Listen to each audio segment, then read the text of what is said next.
Manchester United within 10 days. Sheikh Jasim's bid have already made one offer for United before the soft deadline, which was a month ago. The Glazer family, who own United, liked that bid enough to say to them, OK, you're through to the second stage of the process. And what has happened today is that some of Sheikh Jasim's representatives have been going to Old Trafford and also United's training ground to meet some of the senior executives there to have a look at what they will actually be buying. And what they're going to be told is, OK, once you've had a look at everything, now you've got 10 days to make another bid, a second bid for the club.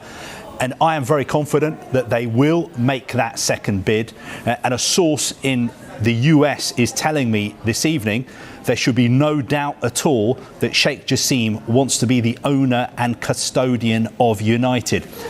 In the past few weeks, I've been saying that Sheikh Jasim is not the kind of person who's going to overpay wildly for United. That was what I was told. But today I'm getting the sense that he will do what it takes to become the owner of Manchester United. Again, I'm not saying that he's going to throw money at it, but the sense I'm getting is that he really, really does want United, even though, of course, there are other bidders who want the club as well. OK, now, what was it, $4.5 billion that they bid first time around? If he really wants it and he pays more than that, surely the Glazers are going to say, thanks very much, we paid 200 mil, we're off. Well, look, we don't know for a fact that Sheikh Jasim's bid was £4.5 billion. We know that the Glazers are looking for a figure around £6 billion. I'd be surprised if Sheikh Jasim was willing to go that high. But what was happening today at United was there was a very high-powered delegation representing Sheikh Jasim at the club. They got the train up to Manchester from London this morning. I was told that they got a very warm welcome. The talks were very positive and constructive.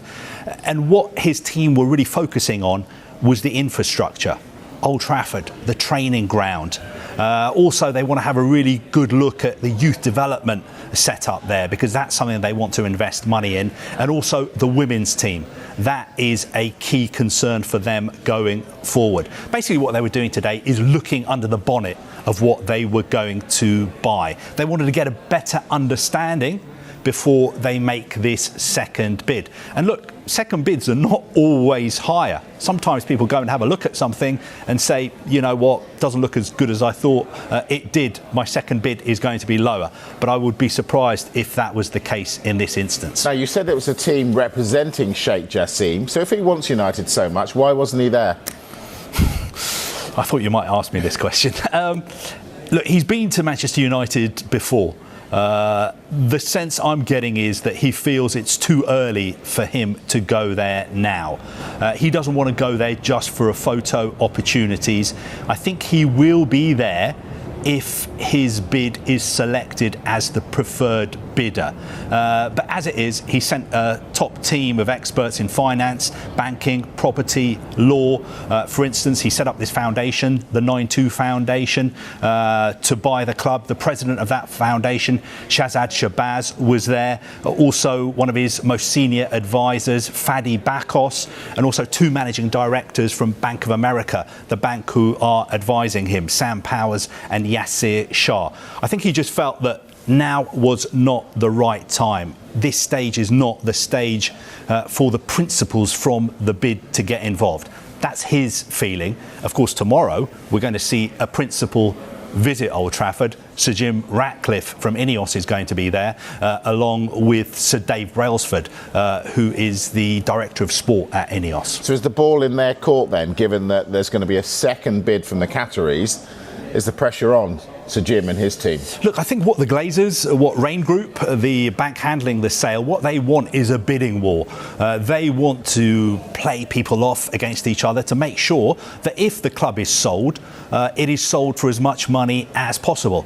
And I will just end by making the point that we still don't know 100% that the Glazers want to definitely sell Manchester United.